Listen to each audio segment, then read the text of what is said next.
It can sometimes be tough for soldiers to re-enter civilian life, but when entire cities are turned into combat zones by brazen criminals and hyperactive cops, suddenly the transition isn't so difficult. The Battlefield Hardline beta delivers a lot of the things you love, and some of the things you don't love, about Battlefield, along with a suite of new gear, gadgets, guns, and getaway vehicles. There's a lot to explore in the beta, and we've done a bunch of the hard work for you. In this starter guide, we'll tell you what guns are best for each class, what vehicles are best for your situation, and what gadgets to totally avoid. Follow these tips, and you'll be stacking cash and tasing faces in no time. Sucker! That was fun. Actually, the taser is pretty damn useful in close quarters, and not just because it's hilarious. Getting a guy on the ground and meleeing him allows you to perform a quick interrogation, which reveals all nearby enemies on the minimap. Spill it, pal! Come on! If you're not in the mood to chat, or there are other baddies nearby, however, just blast them and be done with it, because tased enemies can get back up, and they won't drop any loot they are carrying. Which brings me to my next tip. In Blood Money mode, the everyone steal money real fast one, 'tis better to rob a man than a vault.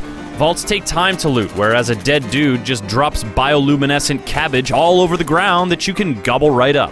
Hang out near popular transit lines between the central stash and the enemy vault to ambush loaded foes, and try to only grab from vaults when a few of your teammates are doing the same, because it'll go much faster.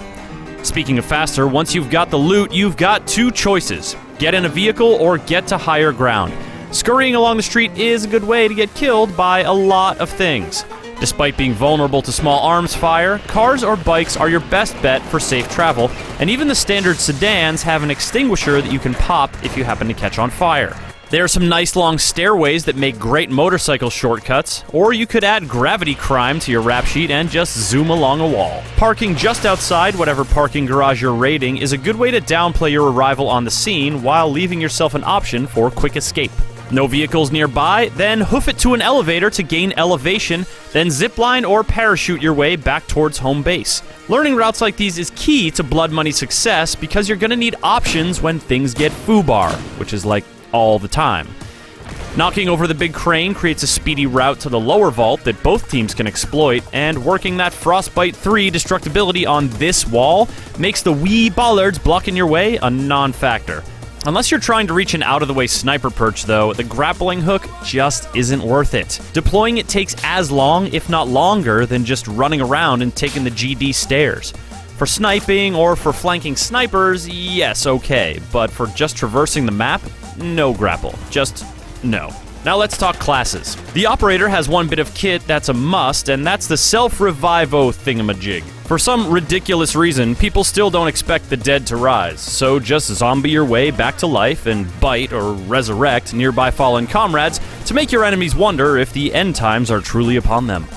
The G36C is the best weapon for hipfire with the laser sight and stubby grip, and when you run out of bullets at the wrong time, which you will, whip out the punchy .38 snub-nosed revolver and give him what for. As for the mechanic, man, don't you just want all these cars to blow up with one splash of your RPG? Well, they won't, mostly, but you've got more than one, so reload and resplash. Go anti-vehicle like never before with both an RPG and a stinger if the skies are unfriendly, but don't overlook the repair tool. Yes, most of these cars aren't worth the time it takes to patch them up, but the attack truck? Oh yes. And that mobile command post? Yes please. Vehicular firepower and frontline spawn points have always been two keys to Battlefield success, and things are no different in Hardline.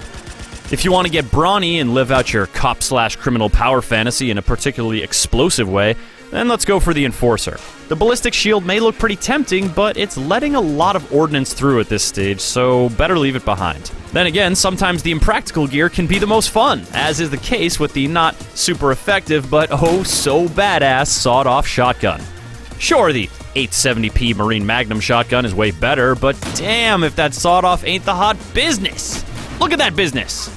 That's the business, and business is booming. Alright, it's not that great. The C4, however, is great, despite having entered witness protection and changed its name to breaching charges. These bombs are a vehicle's worst nightmare, and if that vehicle happens to be a highly explosive fuel truck, well, then they're everybody's worst nightmare. Park this tanker next to your vault to block off thieves. Just don't, like, stand too close to it or anything.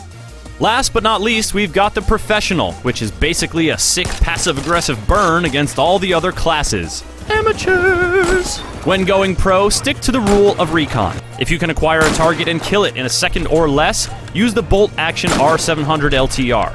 Otherwise, spring for the semi-auto PTR91 or suppressed Saiga 308 and hedge your bets.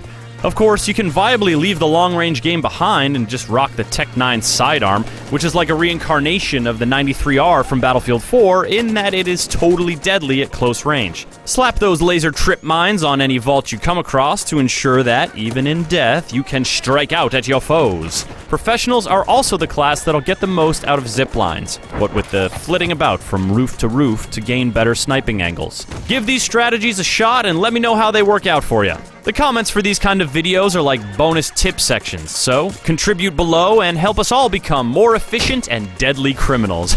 I mean, police officers. Now, Tell me what you know! video game players.